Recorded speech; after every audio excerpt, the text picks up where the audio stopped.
Alright, so first up, we're going to be looking at 3 different dates in this video. The first one here is the 1916. These are how many they actually made, how many they produced. So the mintage for the 1916 Standing Liberty silver quarter is only 52,000. That is extremely low. So if you ever come across the 1916 and it's genuine, it is going to be worth something. Now also, some other low mintages to look for. 2 other coins. They are both 1927s, so you got 1927D and 1927S. They only made over 900,000 of the 27D and over 390,000 of the 27S. So always be on the lookout for those ones as well. But most of the mintages for the Standing Liberty quarters are pretty low in general. But these are the lowest minted ones that they produced. Alright, so if we take a look at the 1916, you can see that this coin is extremely worn.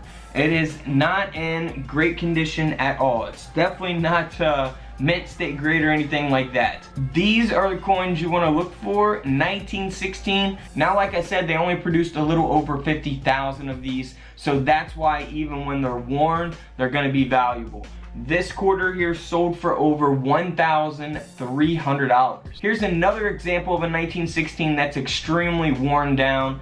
This quarter here sold for over $860.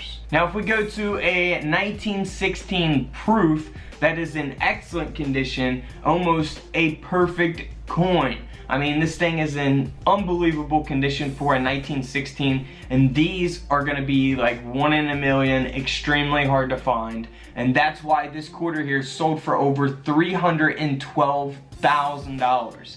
That's right, over $300,000 for this quarter, of course, because it's very low minted and it is a proof from 1916. Alright, so if we move on to the 1927D, here's one that is graded at a high grade. It's graded at a mint state 67. So this one is interesting. It also does have a full head. That's what that FH stands for.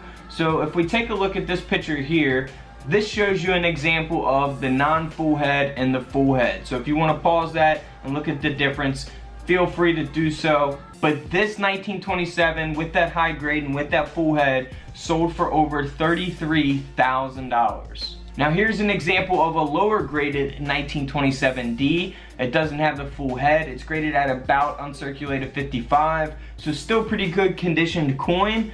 However, this one here sold for around $150. So a big difference from $150 to $33,000, and all that's based on the condition of the coin, grade of the coin, and whether it had a full head or not. Now for the 1927S, here's a quarter that is graded about 58 with that full head again. Now this 1927S here sold for over $11,000. $11,000, really nice coin. But this next one here is even nicer. This one is graded at a mint state 66 with the full head again, 1927S. It's so hard to believe, but this quarter here actually sold for over $258,000. Over $258,000. That is crazy. $250,000. Alright guys, until tomorrow, I'll see you on the comment section below. This is Couch Collectibles, and this is where I disappear.